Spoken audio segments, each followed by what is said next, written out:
man, I'm always so excited to hear what black music I'm gonna get played when I come on stage. Because I'm pretty damn white. Ironically, I am actually half black, African, if you will. I'm just gonna let that settle in before I make any jokes about it. Guys, I had my birthday this weekend. I turned 22. I want to let you know it turned out better than my 21st birthday, where I ended up at a strip club with my mother. I have to admit, it's hard to go down for my 21st birthday like that. But yeah, I actually went shopping with my mom and sisters and, got me some new pants because I've lost weight. And, I pulled on my old pants over my new pants. I was able to, pull them all the way up, zippered and buttoned. That's not a joke, I just want to brag. And, I was thinking about what I was going to do when I came up here because I'm like, man, shit, I'm running out of material. And as I was standing in my kitchen, drinking rum chana and juggling while singing in sync, I decided, you know what, fuck it. There's some pretty funny or fucking weird stuff that I do in my life, and I'm willing to laugh at myself about it. But yeah, I went through Taco Bell the other night, I was drunk, we all do it. And I thought about the implications of having Taco Bell, because you never feel good after having Taco Bell. You eat it and you're like, man, I'm kind of sad about where my life is going. But I noticed they have a sign that says, Taco Bell, now open at 9 a.m. for when you really want to start your day off just knowing it's going nowhere. But like I said, I'm half black. And you get a lot of different reactions to being half black. Like I tell white folks, they're just like, yeah, cool. I thought you were Samoan, but whatever. But you tell black girls that, and you get one of two reactions. The first reaction is, oh, yeah, okay. The second reaction is it your mom or your daddy that's black? And then no matter what, the third thing you're gonna hear, or second thing you're gonna hear, my bad. Second thing you're gonna hear is, so you like black women? Or are you just into white women? And there's no good answer to that. Because if you say no, you're racist. You're half black and you're racist. I've had to argue about what my race is before. I'm like, I'm half black. And they're like, no, you're not. Bitch, I've met my father. I've met him. I know they're famous for leaving before I get the chance to do that. But I met him.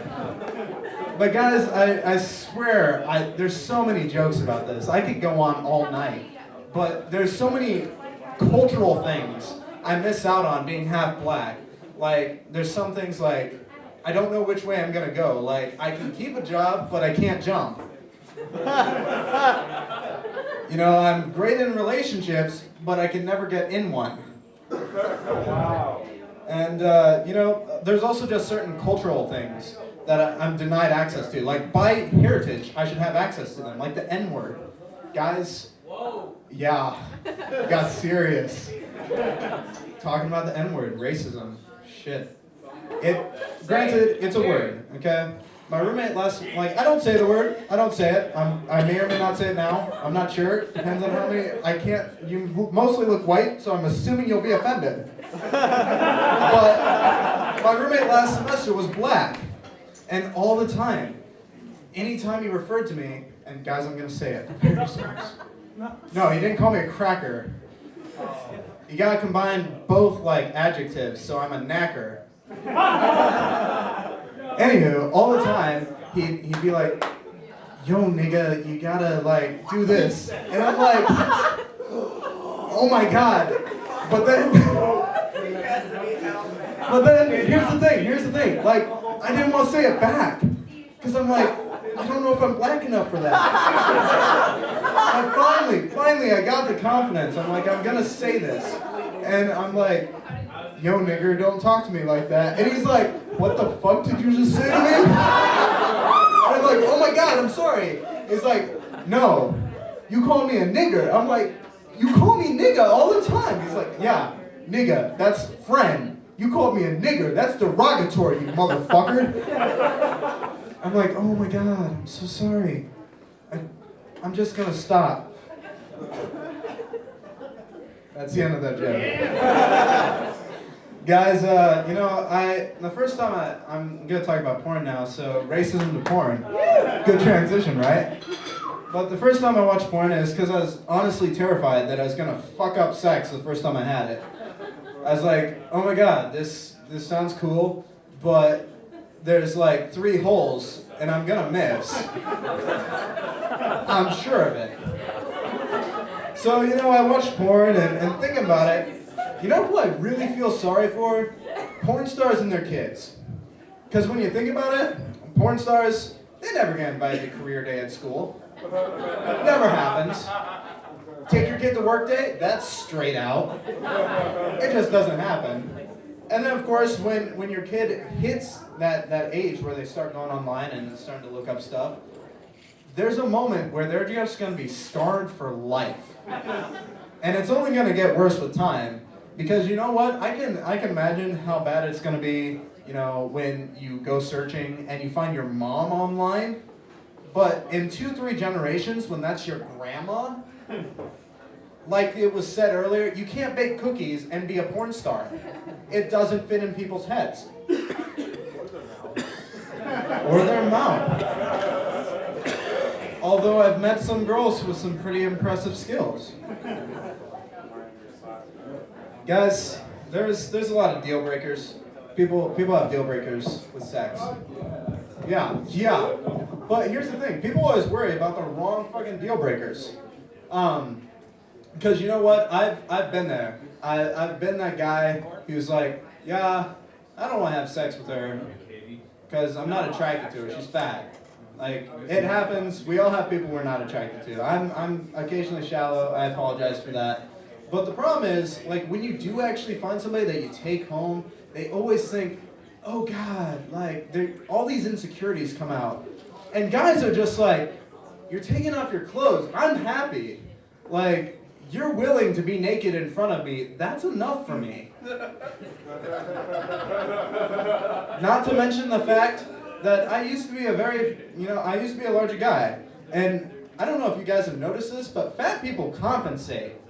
Like, guys probably know this better than the girls, but fat chicks, they are much better at blowjobs. Fat guys? Yeah. Oh, wow. 2 people that agree with misogynist jokes. Guess who's not getting laid? Ha! Oh. Farm town? Oh, my bad, I'm sorry. So you've got pigs and the women. Anyhow.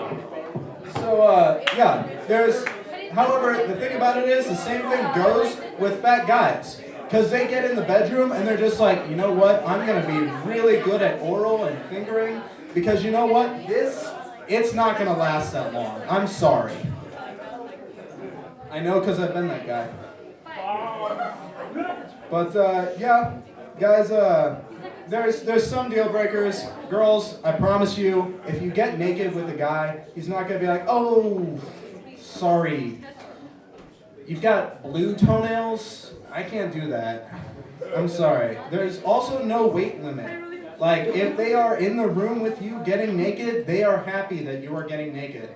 Yeah. That's pretty much what it is. No guy has ever been like, my God, if you were just 164, I could go ahead and have sex, but at 165, you are too big.